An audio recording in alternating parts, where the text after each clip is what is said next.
You're listening to AW360, a podcast from Advertising Week. AW360 features thought leadership conversations with the best and the brightest in the advertising, marketing, and technology communities. If you enjoy AW360, we'd appreciate it if you took the time to subscribe on your podcast platform of choice, left a positive review, or shared with your friends and colleagues. Thanks for listening.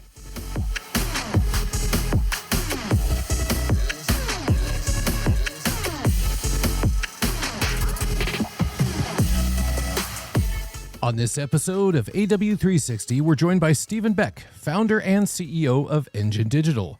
Stephen discusses how to spark meaningful innovation inside organizations, how his team operates in the space between consultancy and digital agency, why cultural buy-in is the real key to innovation, and how underused assets can become powerful digital tools. We hope you enjoy this episode.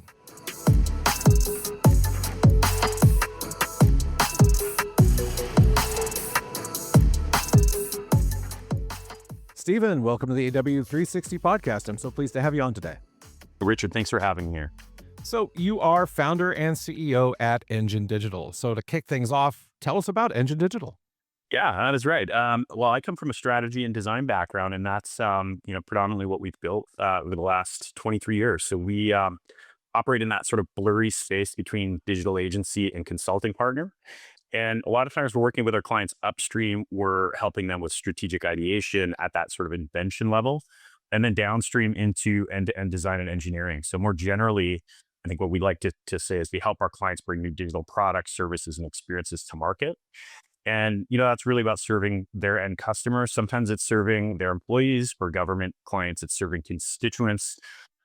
We're really a team of thinkers and builders. And, at the end of the day, what we really like to be doing is helping our clients invent their future. Very cool. Well, you work with then organizations at pretty much all stages of digital maturity.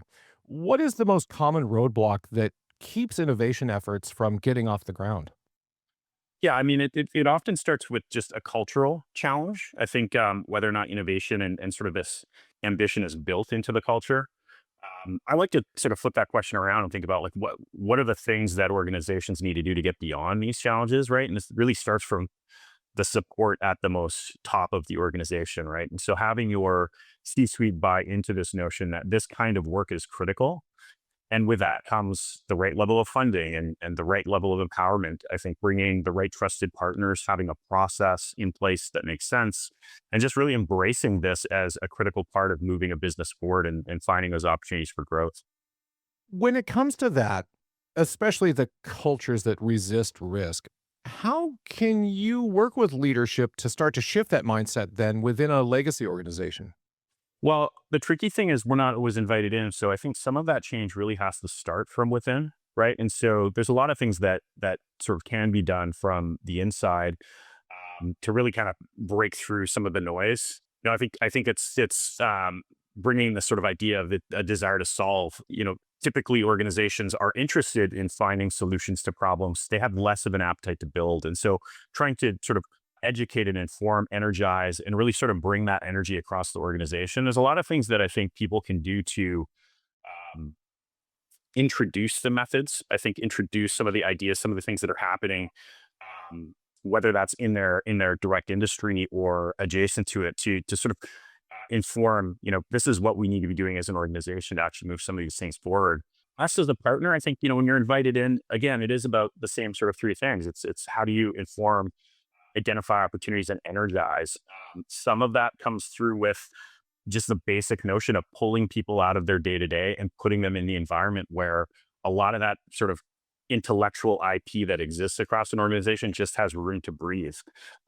I like to think, facilitating the right kind of workshop gets people thinking, gets people participating. And You'd be surprised at what exists inside of an organization that just doesn't really have the venue for shareability or exploration. And I think, as an outside partner, I love to see that energy happen. You can often tell it's not happening without our presence. Well, let's kind of dive into that just a little bit. When it comes to existing assets that a company may have, what are some of the underutilized assets that you often see getting overlooked? Yeah, I think it's a really important question because I think a lot of organizations are sitting on assets that are just idle. They're unused. They're not generating any value to the business. That could be anything from content. It could even be something a little bit more theoretical, like the narrative of the business. Is that story being told? Are we actually leveraging the history that we have as a business that is part of our differentiation? And how does that actually live online? Does it live in some sort of digestible, consumable format that our customers or end users want to have access to? Maybe we haven't considered that yet. We've seen clients sitting on domain names, which sounds pretty trivial, but at the same time, a digital experience that supports something that exists in the physical world that allows you to take that moment that typically, in real life is like a day or a weekend and turn it into a 365 brand experience of some kind. Those are real assets that exist that I think if you can really figure out what the opportunity space is around that asset and then figure out the business case. And, if we invest X, we will maybe achieve Y over time by putting the right experience in front of our customers. That's really powerful stuff that I think a lot of organizations, unfortunately, just don't have time to explore and sometimes just forget about. Let's move from time to money for a moment. Innovation doesn't always fit neatly into a budget line, unfortunately. How should companies think about investing in these initiatives without it feeling too much like a gamble? Yeah, I mean, I like to think about it as two parts, right? There's investing in sort of developing the backlog, managing the backlog, and just sort of enabling that upfront work to really figure out what are opportunities and what do we want to really explore as an organization? What problems do we want to prioritize that might already exist? How do we start to dig into, understanding the real needs, the unmet needs that our customers might have? So there's the investing in that piece of it, right? And so I think oftentimes that means making sure you're allocating the right amount of capital towards the internal team that you need to actually facilitate a lot of that work and really own it within the business. And then there's the partnership side. So it's making sure that there's capital allocated to bringing in the right kind of partners, whether that's a research partner, it could be more of an innovation partner, a design partner, whatever those sort of different groups might be that help you move some of these things forward. The trickier question, right, is what is this going to take to build? Once you start to like solve for a problem, what capital is required to develop this concept? I think the biggest missing piece often isn't just the cost to build, but it's also to operationalize that idea. And that's really the hard part. I mean, there is no really clear answer for that, except for, how do you think about allocating some portion of your operating budget towards an annual spend where you're going to actually move some of these ideas forward on an annual basis? I'd sort of compare it to, what percentage do you allocate to marketing? Well, what percentage do you also allocate to really defining what the future state of your business needs to look like? You mentioned partners. What makes for a good external partner for these organizations, and how should they decide who to bring in to help them, for lack of a better expression, take the leap? It always depends. I think the first thing, I think from an agency's perspective, the first thing that's always critical is chemistry, right? I think to do the best work together. And this work really does take co-creation. It's really hard to bring in a partner and assume they will come back with the solution independent of any of that sort of intellectual IP that exists in the business. So the chemistry is critical because co-creation is critical. So I think that's sort of step one. The other, I guess, side to that, the other side to that answer is it really depends, right? Because there are certain categories where the deep expertise is absolutely critical. And, we're talking about regulated industries or, industries that just have deep, complicated histories where if you haven't worked in that space, you don't understand the pre-existing problems. You might have a hard time navigating towards solutions that are actually feasible and will make sense in a real world sort of application. So there are cases where deep category expertise is obviously critical. Some of those spaces, obviously healthcare, health and wellness, very complicated space, financial services to a degree. There's a few others. I think on the flip side, and something that we talk a lot about is just this idea of category cross training. And, you see from time to time, a lot of brands in a category all feel very similar. They're all doing the same things. And to really break through and do something different, we like to talk about that idea of cross training. How do you bring thinking and experience from other categories that starts to sort of disrupt some of that sort of built-in the paradigms that might exist, that if you're not bringing outside thinking, you're really not getting away from the standards and the approaches and the this is just how we've always done things sort of approach. And so, innovation takes one part knowledge and experience and one part, the ability to ask the dumb questions that sort of break through some of the clutter of, these are the standards that we just have to follow in a typical scenario. So it really depends, but I think it definitely starts with that sort of idea of how do we create together? How do we make sure we're on a mission together and we're working towards this sort of same understanding of insights and the same objectives? And that really stems from that sort of like shared culture and sort of shared motivation. Would you consider those, chemistry, deep expertise, et cetera, would you consider those sort of the non-negotiables that an organization would need to commit to in order to build and sustain an innovation pipeline? Or are there others? Yeah, I think so. But I think I would add to that too. I think, the right way to think about innovation inside of an organization is it touches every aspect of the business, right? So you're going to have a lot of different partners that you're looking at, whether it's how are we tackling logistics challenges? Who do we need that has that expertise? Or, how do we actually address some of the issues that might exist in our sort of retail ops side of the business? There's, innovation can sort of live in a lot of different places. Oftentimes it's thought of as business innovation, and certain groups inside an organization might have access to consulting partners. Oftentimes it's also thought of as more of a digital thing, right? And so you have certain groups inside of an organization that might have direct line of sight to digital partners. I think the challenge is within an organization, how do you make sure all of your business units, all of your different areas of your business have a line of sight to some partners that can help move some of these things forward? And you don't end up in a position where challenges exist that could be addressed by something like service design that, frankly, any of these partners could help solve. But these business units might not know that that's a tool that they have access to. So it's more about like thinking about the breadth of how you're trying to optimize the business in various different ways, and how do you actually create the right sort of bench of partners where there's some proactive relationship things happening, right? There's a lot of learnings that are coming into the business by way of that relationship, but there's also just this sort of understanding that different capabilities might make sense to address problems in different ways. You've worked with everyone from media giants to pro athletes. Could you share a success story that illustrates what it looks like when innovation gets done right? And bonus points if it's on the pro athlete side. I would say one of the biggest challenges with innovation work is sometimes measuring its success can be challenging. It's not a straight shot like a marketing campaign where we're looking at metrics and performance data and we're saying, hey, this idea made sense in market because we saw this result. In a lot of cases, the challenge with innovation work is you can spend a lot of time, you can go deep, you can spend a lot of money, you can bring in a lot of partners and deliver a lot of value in a short period of time. The reality is some of this work doesn't see the light of day for years, right? And some of it gets caught up in regulation, auditing and whatnot. So I think for us, maybe the measure of success, I think it really starts with understanding the needs of the team on the client side at the very beginning of the engagement, which is always different, right? In some cases, it's, we're trying to move this forward culturally inside the organization. We need to prove out some wins. So we need to show that we can make some progress. And a lot of times what that means is just making sure that at the end of this sort of journey together, you're delivering the value that they're able to sort of shop around and socialize internally. And I think for, the folks that live inside of, large enterprise that want to make change, that are change makers in those businesses, they need those stories to help prove out the value of these efforts. And so I'd say in some cases, the win is we gave them what they needed. They were able to tell the story. And hopefully we're getting buy-in to move these ventures forward.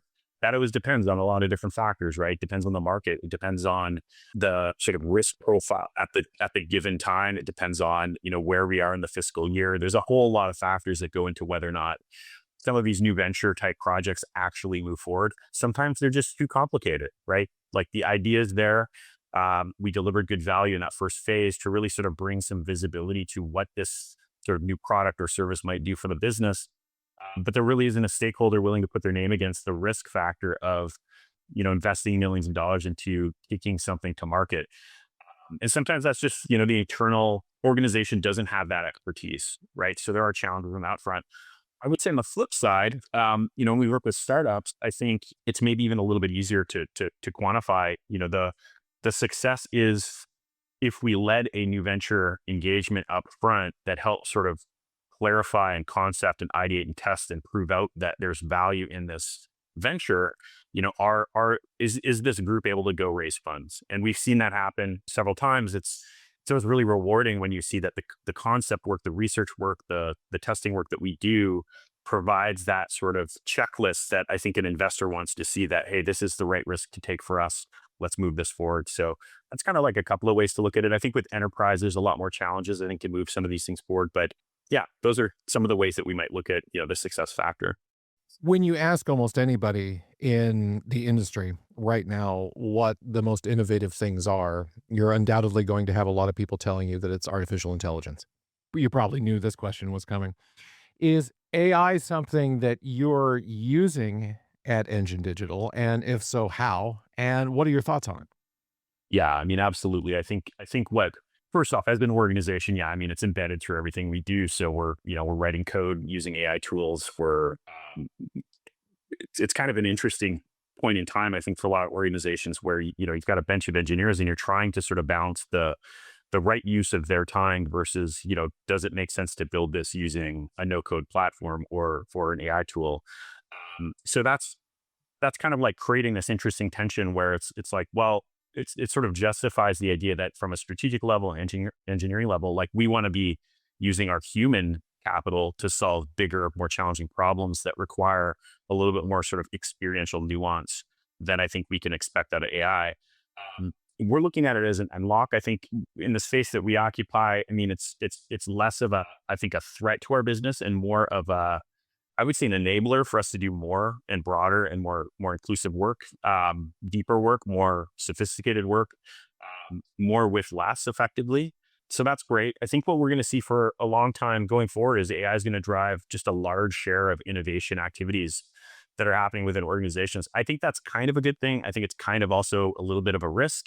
And I say that because, working with large scale enterprise organizations, I guess a couple things, like, we as a humanity have a tendency to sort of attract ourselves to the latest, greatest thing, the shiny object. We're driven to it. AI is a little bit different than some of the recent trends, or maybe I should say a lot different. I think it'll have a much greater impact, obviously.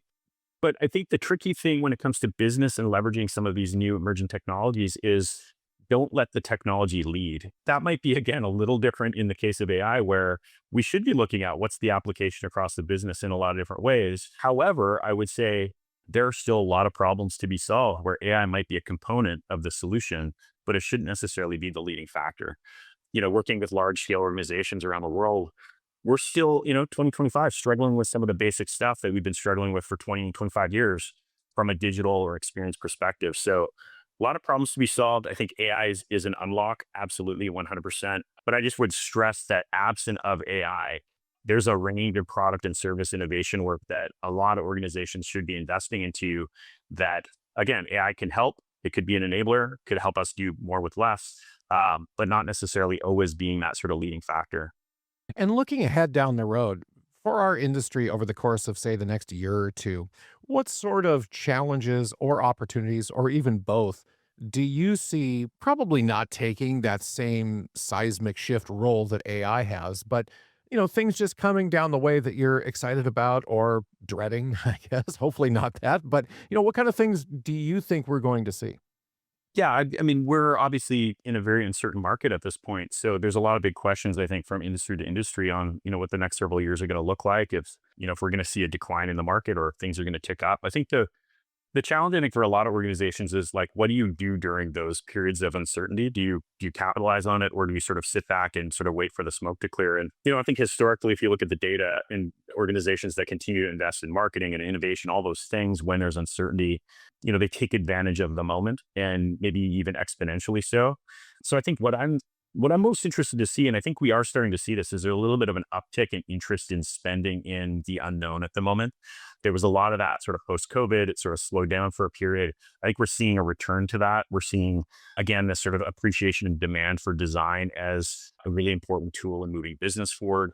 So I guess, like, for me, the uncertainty is about, like, really understanding how do people capitalize on the moment. And for us, I think we continue to push this as one of our core areas of focus because we believe there's just a lot of value if you can unlock it within an organization. So what I'm interested to see over the coming, couple of years, obviously, what's going to be the real impact of AI once we get beyond the sort of like button that's being added to every single product right now. And it really becomes this sort of like enabler under the hood. We don't look at it, we don't see it, but it actually just provides us a lot more value. So from an AI perspective, interested in that. I'm interested in a lot of the things that are happening with robotics right now. There's a lot of really cool stuff happening on that side of the world, and obviously driven by AI and machine learning, but really interesting to sort of follow what's happening in that sort of like the sort of overlap of physical hardware meets AI and technology that's sort of enabling a lot of things that really were sort of sci-fi maybe 10 years ago now are becoming reality. If one wanted to find out more about Engine Digital, where should they go? Best place to go is enginedigital.com. We'd love to chat with you if you're looking for any support in moving some of these things forward. Would love to hear from you. Well, Stephen, thanks so much for taking part in the podcast today. This was fantastic. Thanks a lot, Richard. Talk to you soon.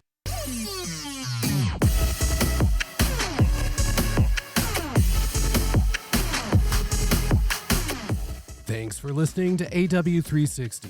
For more podcasts like this one, be sure to check out Advertising Week's ever-growing roster of podcasts for the advertising, marketing, and technology industries, including The Trust Makers, our podcast with the Edelman Trust Institute, now in its 4th season.